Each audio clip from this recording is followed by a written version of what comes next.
Hi everyone, it's me Darlene. I know I haven't been on this channel for a little bit, just a lot of stuff going on, very busy, and I do want to let you guys know though that I plan on keeping this channel going while my mother's here, after my mother's gone, and I always feel like I have to say, assuming she dies first, because I'm sometimes convinced that she will outlive me. I mean, seriously, anything could happen to me at any moment. I just want to, I don't know, explain a little bit as to why I had my son update for my mother's health. I asked him to do the update when she started to decline. I'm going to continue that. I will jump in and talk about things on this channel that I feel like talking about, that I'm comfortable talking about. And I'm going to do it on this channel because I do have a much smaller audience here. So that makes me feel like nobody's listening. You know what I mean? I feel like I just need to talk for the sake of saying some things for my own benefit, not necessarily because I want everybody to know what's going on. So it's helpful for me to talk about things. I don't necessarily need to know that anybody's listening. Another reason that I like my son to do the updates is because I have, I don't even know how to explain it. Most people, I think, when someone dies or they're going through, troublesome things, whatever it is, they find comfort in what other people say, and I pretty much don't. And I think it's because I find or feel like my story is unbelievable in ways. I think that the things I say, some people just either don't believe it or think I'm making too much of a big deal of things. And I'm talking about like the whole narcissistic thing. And it makes it very, very hard for me to say things and feel good about it after. I second guess myself. Should I have said that? How did that come across? And I'm so tired of trying to say things or do things the way I think other people would say or do them, because I'm not other people and other people don't know my situation. And but yet they still want to judge or advise me. It makes it really hard. I'm trying so hard to just accept the fact that my life is not the same as other people have experienced. Other people have experienced other things. That's their life. I would always be, willing to listen to somebody say what their life is and just not judge them. But that's because I have a life that I, feel people would validate, instead of shutting me down, dismissing things. So I'm, I'm empathetic in that way, that I think I'm a very good listener, because I would have liked people to listen to me and be good listeners and not just listen and then, brush things off like you're making too much out of this and, she's your mother, you have to understand, all that stuff. And I can't remember my point now because I went too far.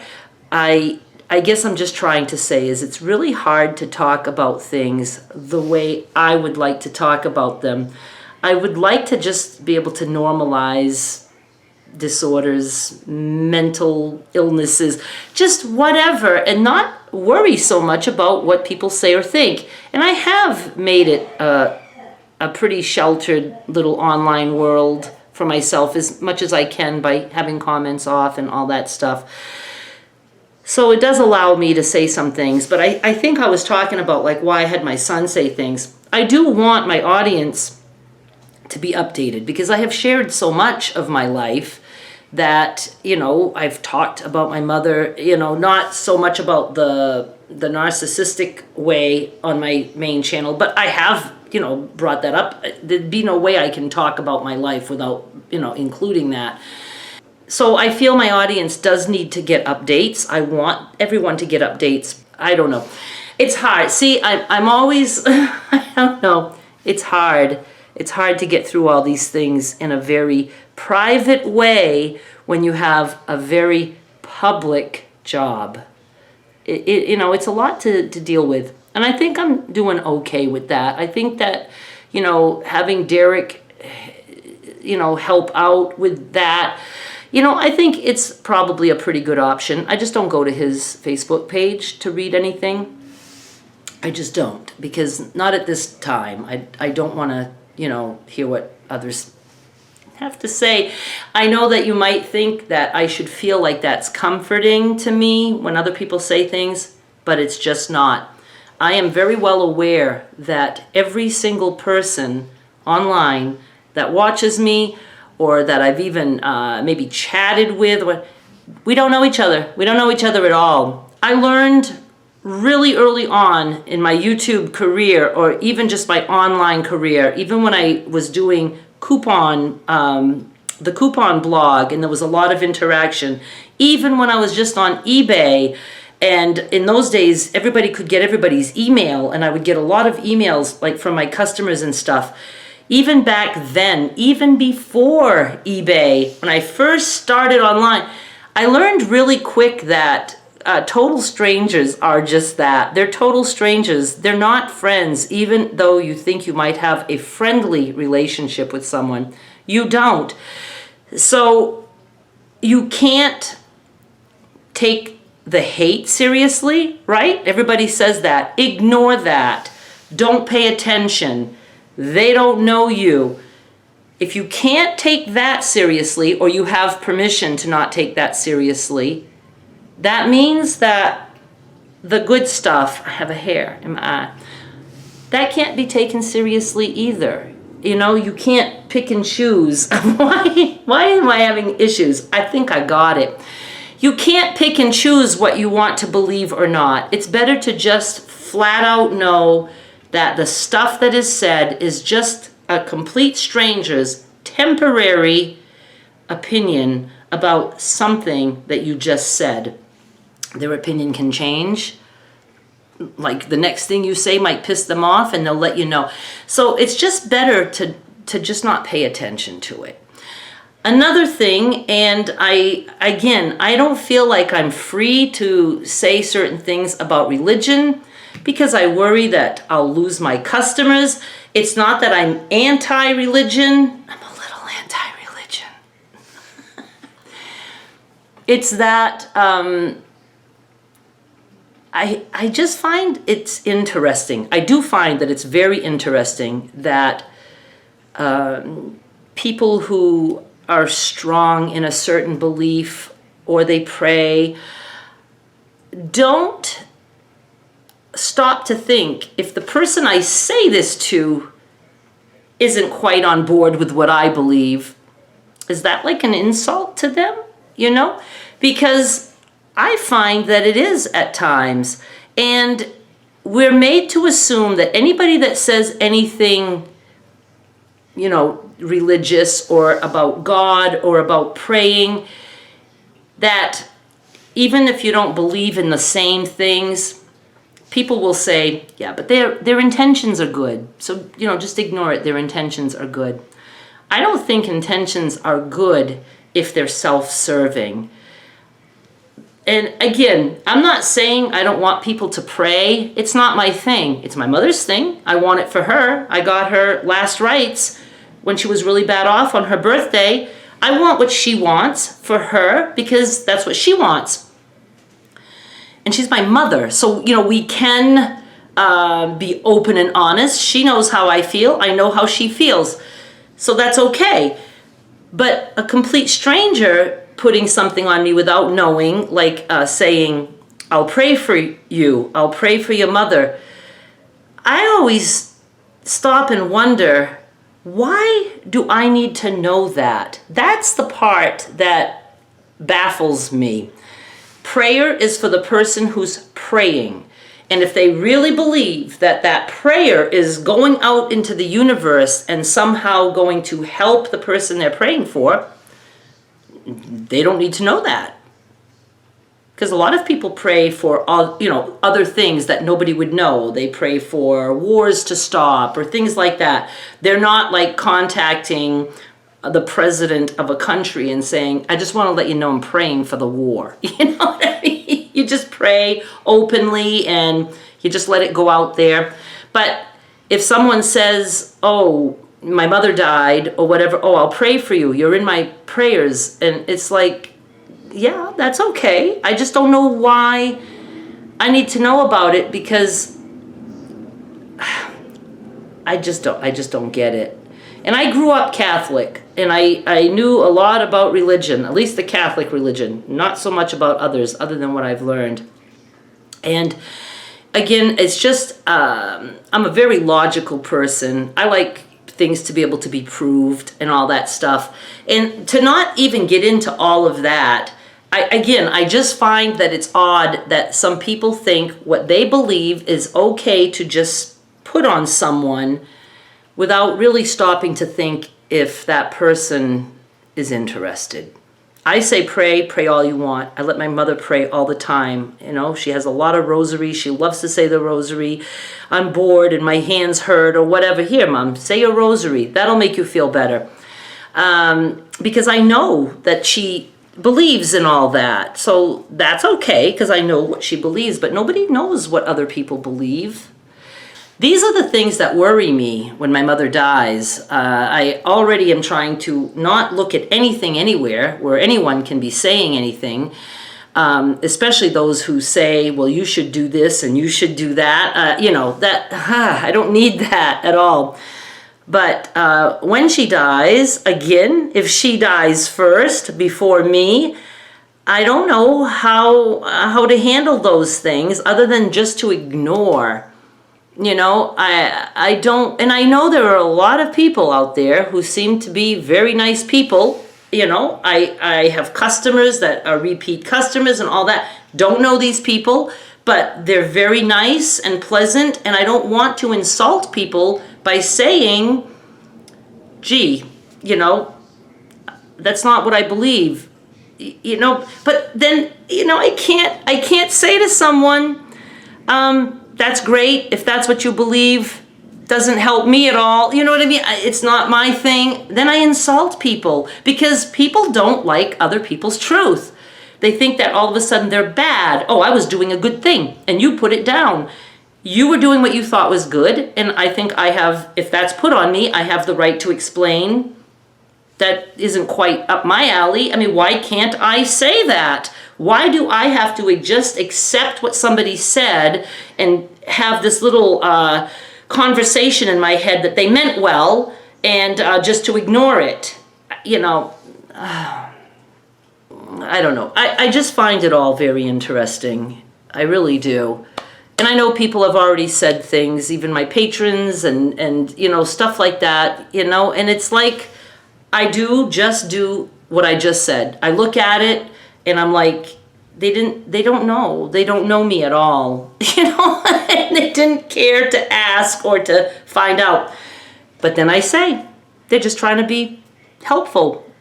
They're doing what they think is a good thing, to say things like that. And I don't know. I'm so tired. I'm tired physically. I'm not sleeping good. My mother wakes up through the night, and she still has her narcissistic ways, and that's another thing. And it just happened today. Hospice came, 2 nurses at once. Well, a nurse and the aide. And she threw me under the bus to them again. And it's just so heartbreaking.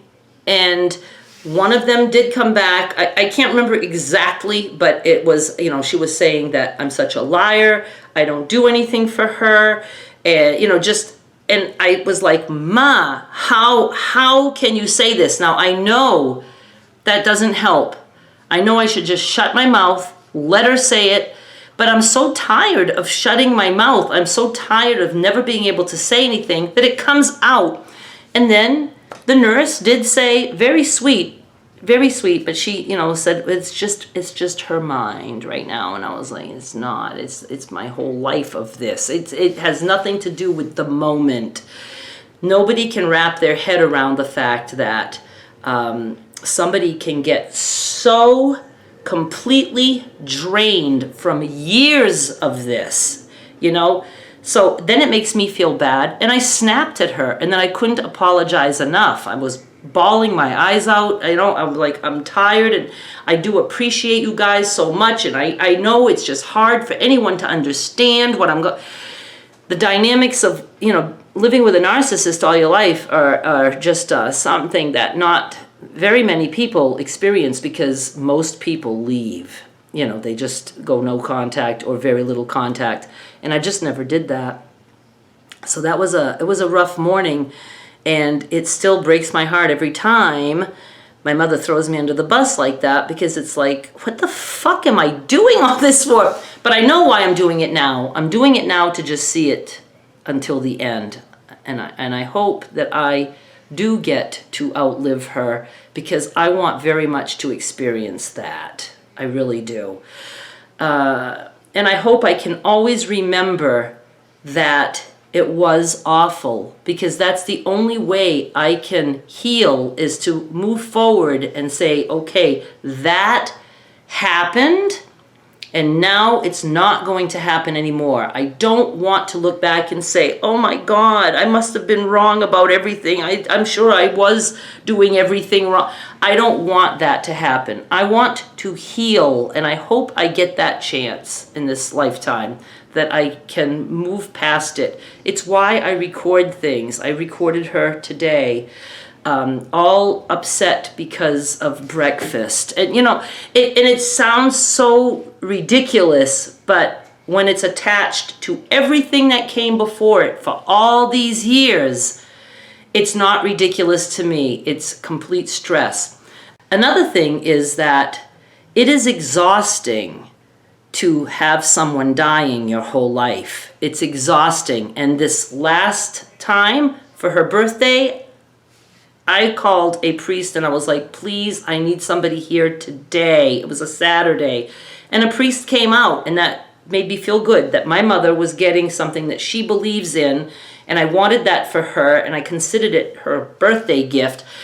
And then she seemed to recover a little bit. I mean, she's nowhere near like being in a chair and coloring like she was doing. She's in a lot of pain, but yet she refuses medication. And then sometimes she seems to be in no pain, and she asks for morphine. So it's all so confusing. It really is. But it's so exhausting to have that roller coaster ride like I did when I was little. Every time my mother told me she was dying, I believed her.